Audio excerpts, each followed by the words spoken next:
Well, what do we have here? Oh, it's the two Henrys theory. Alright. No, I'm not gonna talk about it, okay? I don't want to talk about it. Fine, I'll talk about it. Jeez. So when Sir Topham Hatt was starting the NWR, he needed a new engine. He thought he was buying an Atlantic. Little did he know, the original seller had stolen Dresley designs and built them. He was actually wrong about the designs he stole. They were experimental designs. And this was experimental, and it did not work. Henry became a bad steamer. He needed to just get rid of him. And oh look, you have this desperate fat guy looking for a train. I think I can scam this dude for his money.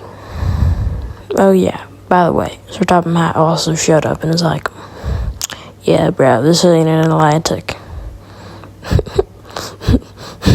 Imagine you're the seller and you're just like, oh yeah, I'm fucking scamming you. Oh yeah, I'll still buy him. So yeah, that's how it started.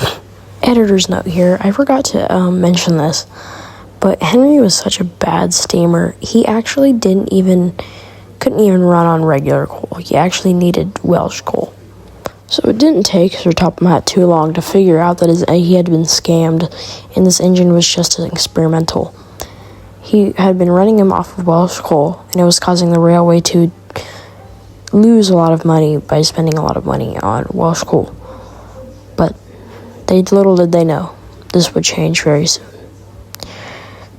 Henry was pulling a train called the Flying Kipper. He was traveling down the tracks. It was cold. There was ice on the tracks that had frozen the points into a siding with a stationary train on it.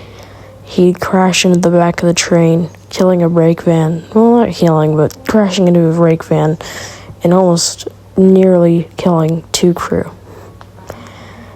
This was when he was sent for complete rebuild. We will talk about how he was rebuilt and what happened, and this is where the two Henrys theory really comes in. They claim that for Sir Topham Hatt to save money, that he just had an entire scrap engine built that was basically like an E5. Now, actually, this is my theory. I don't like when people say that, like, he was like a full E5, or Black 5, I'm sorry. I think he just had there was a lot of scrap parts, and they basically just slapped them together, and it kind of resembled the Black 5 with a lot of Black 5 parts. So I think that he was more scrap than true Black 5 material. But coming up, you know what I mean, it's just, I don't get how people would say, because, it's just, and a lot of people try to say, oh, well, this is an entirely new engine. And what I try to figure out is he still remembered everything in his past. He still remembered his crash. He still remembered anything. Oh, so Topham Hatt could have told him. He remembered it too clearly for me. And option 2, basically what you're saying is that any engine that goes in for a rebuild or change of parts is staying sentient in its own body. That is not true.